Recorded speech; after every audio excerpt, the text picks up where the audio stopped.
ದೆಹಲಿಯಲ್ಲಿ DK brothers ಜಂಟಿ ಕಾರ್ಯಾಚರಣೆ, ಕುರ್ಚಿ ಕಾಳಗಕ್ಕೆ ಶಸ್ತ್ರಾಸ್ತ್ರಗಳ ಸಿದ್ಧತೆ.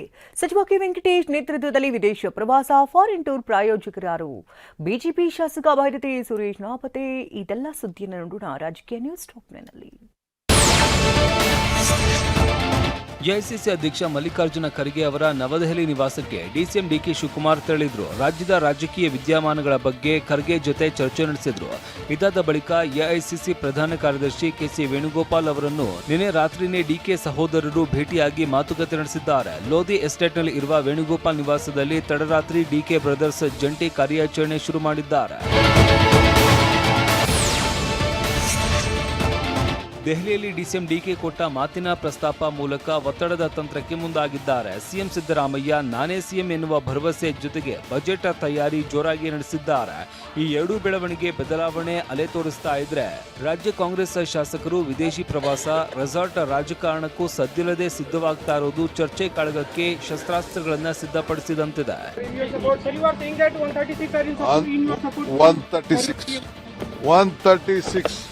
In your support, sir?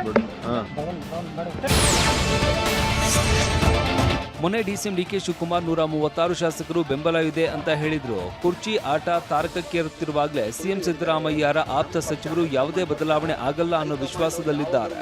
ಈ ನಡುವೆ ಪಶುಸಂಗೋಪನೆ ಇಲಾಖೆ ಸಚಿವ ಕೆ ವೆಂಕಟೇಶ್ ನೇತೃತ್ವದಲ್ಲಿ ವಿದೇಶಿ ಪ್ರವಾಸಕ್ಕೆ ಸಿದ್ಧತೆ ನಡೆದಿದೆ. ಈಗಾಗಲೇ ನ್ಯೂಜಿಲೆಂಡ್ ಮತ್ತು ಆಸ್ಟ್ರೇಲಿಯಾ ಪ್ರವಾಸಕ್ಕೆ 25 ಟಿಕೆಟ್ ಬುಕ್ ಮಾಡಲಾಗಿದೆ. ಶಾಸಕ ಪುಟ್ಟರಂಗ ಶೆಟ್ಟಿ, ಸಿಎಂ ಮಾನಸ ಪುತ್ರ ಅಂತಲೇ ಕರೆಸಿಕೊಳ್ಳುವ ರಾಘವೇಂದ್ರ ಹಿಟ್ನಾಳ್, ಅನಿಲ್ ಚಿಕ್ಕಮಾದು, ಅಲ್ಲಮ ಪ್ರಭು ಪಾಟೀಲ್, ಬಸನಗೌಡ ದದ್ದಲ್, ಎಆರ್ ಕೃಷ್ಣಮೂರ್ತಿ, ಬಸವನಗೌಡ, ತುರವಿಹಾಳ್ ಸೇರಿದಂತೆ ಹಲವು ಶಾಸಕರು ಫೆಬ್ರವರಿ 16ರಂದು ಫಾರಿನ್ ಟೂರ್ಗೆ ಹೋಗುವ ಸಾಧ್ಯತೆ ಇದೆ.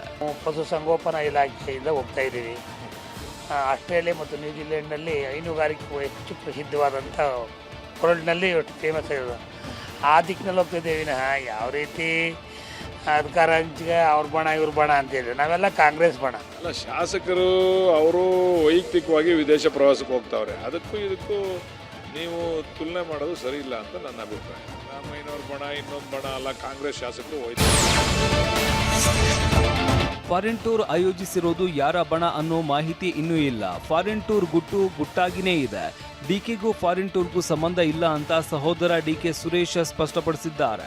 ಅಲ್ಲಿಗೆ ಡಿಕೆ ಬಣ ಅಲ್ಲ ಅನ್ನೋದನ್ನ ಪರೋಕ್ಷವಾಗಿ ಹೇಳಿದ್ದಾರೆ.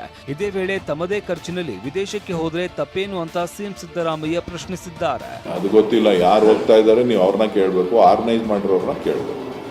ಡಿಕೆ ಶಿವಕುಮಾರ್ ಅವ್ರಿಗೂ ಇದಕ್ಕೂ ಯಾವುದೇ ಸಂಬಂಧ ಇಲ್ಲ, ಅಷ್ಟು ಮಾತ್ರ ನಾನು ಸ್ಪಷ್ಟಪಡಿಸ್ತೀನಿ. ಅವ್ರ ಸ್ವಂತ ದುಡ್ಡಲ್ಲಿ ಹೋದ್ರೆ ನೀಡೋಕ್ಕಾಗುತ್ತೆ. ವಿದೇಶಿ ಪ್ರವಾಸದ ಮೂಲಕ ಶಾಸಕರ ವಿಶ್ವಾಸ ಗಟ್ಟಿಗೊಳಿಸಿಕೊಳ್ಳುವ ಲೆಕ್ಕಾಚಾರ ಕೂಡ ಇದರ ಹಿಂದೆ ಇರುವ ಗುಮಾನಿ ತಳ್ಳಿ ಹಾಕುವಂತಿಲ್ಲ. ಇದಕ್ಕೆ ಕೌಂಟರ್ ಆಗಿ ಮತ್ತೊಂದು ಬಣದ ಶಾಸಕರು ರೆಸಾರ್ಟ್ ಪಾಲಿಟಿಕ್ಸ್ಗೆ ಸಿದ್ಧತೆ ಜೋರಾಗಿ ನಡೆಸಿದ್ದಾರೆ. ಶೀಘ್ರದಲ್ಲೇ ಈ ಬಗ್ಗೆ ಸಭೆ ಮಾಡಿ ಒಂದು ನಿರ್ಧಾರಕ್ಕೆ ಬರುವ ಬಗ್ಗೆನೂ ಚಿಂತನೆ ನಡೆಸಿದ್ದಾರೆ. ಡಿಕೆ ದೆಹಲಿಯಿಂದ ವಾಪಸ್ ಬಂದ ಬಳಿಕ ಈ ಬೆಳವಣಿಗೆ ವೇಗ ಸಿಗಲಿದೆ. ಜುಲೈ 15 ಬೆಂಗಳೂರಿನ ಭಾರತೀನಗರ ಪೊಲೀಸ್ ಠಾಣಾ ವ್ಯಾಪ್ತಿಯಲ್ಲಿ ರೌಡಿ ಶೀಟರ್ ಬಿಕ್ಲು ಶಿವನ ಹತ್ಯೆಯಾಗಿತ್ತು. ಜಾಗದ ವಿಚಾರಕ್ಕೆ ನಡೆದ ಕೊಲೆಯಲ್ಲಿ ಬಿಜೆಪಿ ಶಾಸಕ ಭರತಿ ಬಸವರಾಜ್ ಹೆಸರು ತಳುಕು ಹಾಕಿಕೊಂಡಿತ್ತು. ಬಂಧನ ಭೀತಿಯಿಂದ ಬಚಾವಾಗಿದ್ದ ಭರತಿ ಬಸವರಾಜ್ಗೆ ಮೊನ್ನೆ ಹೈಕೋರ್ಟ್ ಶಾಕ್ ನೀಡಿದೆ. ನಿರೀಕ್ಷಣಾ ಜಾಮೀನು ತಿರಸ್ಕರಿಸಿ ಆದೇಶ ನೀಡಿದೆ. ಇದರ ಬೆನ್ನಲ್ಲೇ ಭರತಿ ನಾಪತ್ತೆಯಾಗಿದ್ದಾರೆ.